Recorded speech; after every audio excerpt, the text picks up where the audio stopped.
friends and family of Grace Lutheran Church.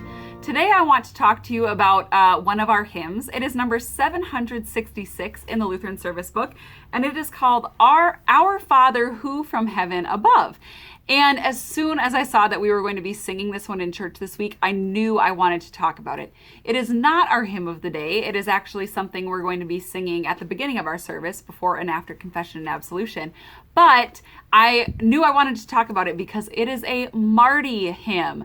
This is one of Martin Luther's hymns on one of the 6 chief parts of the Catechism, and I will let you guess which one it is based on that title, Our Father Who from Heaven Above. If you said the Lord's Prayer, good work, you would be correct. This is Luther's hymn for the Lord's Prayer. And it does exactly what the Catechism does when it comes to the Lord's Prayer. It gives us a petition of the Lord's Prayer, and it gives us an explanation. A petition and a what does this mean? And now the explanations look a little bit different in our hymnal because this is still a prayer, right? The whole thing is like an expanded version of the Lord's Prayer. And so in our hymn we get the petition of the Lord's Prayer, and then an expanded prayer that helps us to learn what it means to pray whatever it is that we've just said at the beginning of our verse.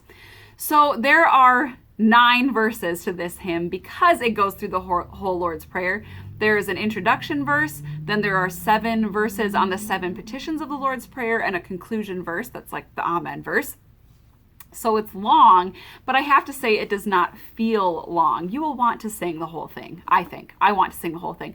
Also, like I said, we're splitting it up. We're singing it before and after confession and absolution, so you won't be singing all 9 verses together.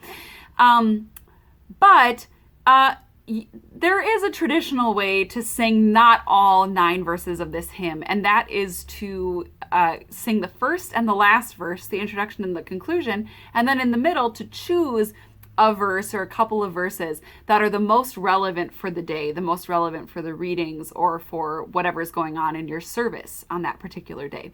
So you can shorten the hymn, but we're not going to, because why would you? It's all really good. By the way, if you're ever shortening a hymn, don't just say first and last, okay? Because that is lazy.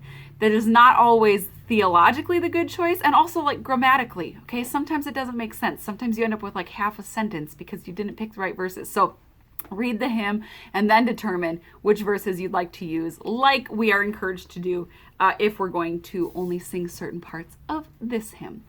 So that's the text, and it's about the Lord's Prayer, and you guys know what that is, and we'll sing the expanded Lord's Prayer in church on Sunday. So I'm not going to talk anymore about that, but I do want to mention the tune since I have an extra moment here. In one of Martin Luther's manuscripts of this hymn, he has included a draft of all 9 verses along with a melody, but that melody was crossed out, and so it never actually ended up being used as the tune for this hymn. The tune that was in use prior to Martin Luther writing this hymn text, but very quickly after he writes it, this tune becomes associated with it. As a matter of fact, it's called Vater unser, which is the first words of this hymn in German. And it was already in use, but then as the tune for this hymn, it also became very popular. Bach used it in his St. John Passion, as well as in some cantatas and organ preludes. Mendelssohn incorporated this tune into his 6th organ sonata. It was also used in some British and Scottish psalters for Psalm 112, and so it has the name Old 112th, or however they name those, as well in other parts of the world. But a hymn tune that is very fitting for this text. And so even when they tried to change the tune later or tried to introduce new ones, it didn't work. This is the text or the tune for this text. So I look forward to singing it with you guys in church on Sunday if you're local, and if you're not, maybe you can sing it from your houses and we'll pretend like you're here.